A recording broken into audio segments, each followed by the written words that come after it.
इंदौर में विश्व आदिवासी दिवस पर विशाल रैली। विश्व आदिवासी दिवस के अवसर पर रविवार को इंदौर में आदिवासी समाज की ओर से विशाल रैली निकाली गई। जुलूस में हजारों की संख्या में युवा शामिल हुए। आदिवासी वेशभूषा में सजे युवाओं ने पारंपरिक अंदाज में शामिल होकर अपनी संस्कृति और एकता का संदेश दिया। भोपाल में बारिश के बीच निकली बीजेपी की तिरंगा यात्रा। भोपाल में बारिश के बीच रविवार को जिला भाजपा की तिरंगा यात्रा निकली। टीटी नगर स्टेडियम से शुरू हुई यात्रा में मुख्यमंत्री मोहन यादव, भाजपा प्रदेश अध्यक्ष हेमंत खंडेलवाल, प्रदेश प्रभारी महेंद्र सिंह समेत जनप्रतिनिधि और बड़ी संख्या में शहरवासी शामिल हुए। तेज बारिश के बावजूद बच्चों और कार्यकर्ताओं का उत्साह कम नहीं हुआ। हाथों में तिरंगा लेकर लोग भारत माता की जय के नारे लगाते हुए यात्रा में शामिल हुए। ट्रॉले ने वैन को टक्कर मारी, 6 श्रद्धालुओं की मौत। धार जिले के बदनावर में रॉन्ग साइड से आ रहे ट्रॉले ने वैन को सामने से ऐसी टक्कर मारी कि वह पिचक गई। वैन में सवार सभी 6 श्रद्धालुओं की मौके पर ही मौत हो गई। वे गुजरात में वडोदरा के रहने वाले थे और उज्जैन से महाकाल के दर्शन कर लौट रहे थे। गाड़ी की हालत ऐसी थी कि उसकी बॉडी काटकर 2 शव निकाले जा सके। हादसा रविवार दोपहर करीब 1 बजे पंचकवास गांव के पास उज्जैन 4 लेन पर हुआ। छत्तीसगढ़ में अब 24 घंटे और 7 दिन मिलेगा राशन। प्रदेश में अब एटीएम से राशन भी मिलेगा। खाद्य मंत्री दयालदास बघेल ने शनिवार को रायपुर, दुर्ग और बिलासपुर में प्रदेश के पहले 3 अन्नपूर्ति ग्रेन एटीएम का ऑनलाइन उद्घाटन किया। अब हितग्राही अपनी सुविधा के अनुसार 24 घंटे और 7 दिन मशीन से चावल प्राप्त कर सकेंगे। आधार या राशन कार्ड नंबर दर्ज करने और बायोमेट्रिक प्रमाणीकरण के बाद मशीन निर्धारित मात्रा में खाद्यान्न उपलब्ध कराएगी। रीवा से कोलकाता अब हवाई सफर आसान। रीवा में विंध्य क्षेत्र के लिए हवाई कनेक्टिविटी के लिहाज से 9 अगस्त का दिन अहम होने जा रहा है। रीवा एयरपोर्ट से 9 अगस्त से 2 नई हवाई सेवाओं की शुरुआत हो गया है। एलायंस एयर भोपाल रीवा कोलकाता के बीच 72 सीटर ATR 72 विमान का संचालन करेगी। नई सेवाओं के शुरू होने के बाद रीवा एयरपोर्ट से संचालित होने वाली हवाई सेवाओं की संख्या बढ़कर 5 हो गई। इससे विंध्य क्षेत्र सीधे देश के प्रमुख शहरों से हवाई मार्ग से जुड़ गया है। अब MP के स्कूलों में लगेगी स्टूडेंट्स की ऑनलाइन अटेंडेंस। मध्य प्रदेश के सरकारी स्कूलों में शिक्षकों की ई-अटेंडेंस को लेकर चल रहे विरोध के बीच अब विद्यार्थियों की उपस्थिति भी ऑनलाइन दर्ज करने की व्यवस्था शुरू की जा रही है। लोक शिक्षण संचालनालय ने कक्षा 9वीं से 12वीं तक के विद्यार्थियों की ऑनलाइन उपस्थिति दर्ज करने के संबंध में सभी जिला शिक्षा अधिकारियों को निर्देश जारी किए हैं।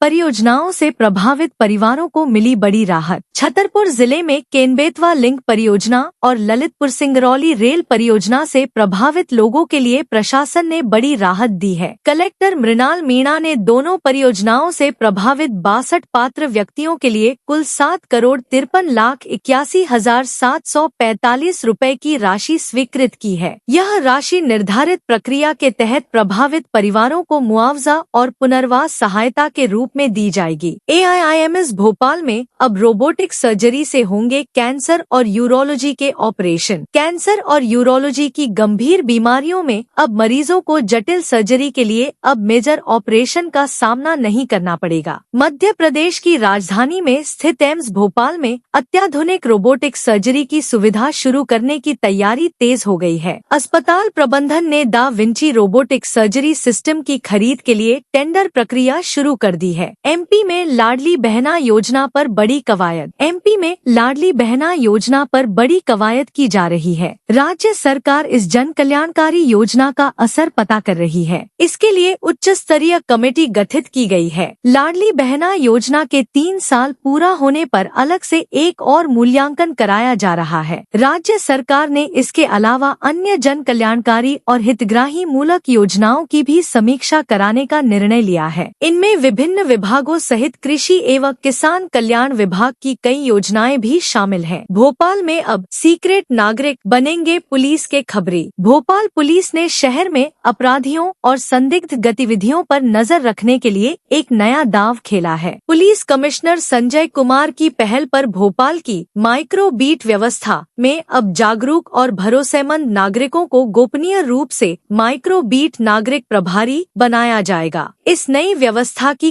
नफीस बात यह है कि इन नागरिकों की पहचान पूरी तरह गुप्त रखी जाएगी। ये नागरिक न केवल अपने मोहल्ले या गली में होने वाले अपराध, नशाखोरी और संदिग्ध गतिविधियों की खबर वरिष्ठ अधिकारियों को देंगे, बल्कि यदि बीट प्रभारी या कोई पुलिसकर्मी लापरवाही बरतता है तो उसकी शिकायत भी सीधे पुलिस कमिश्नर तक पहुंचा सकेंगे। ये थी दिन भर की ताजा और बड़ी खबरें। आप इस वीडियो को किस जिले से देख रहे हैं, हमें कमेंट में बताइए।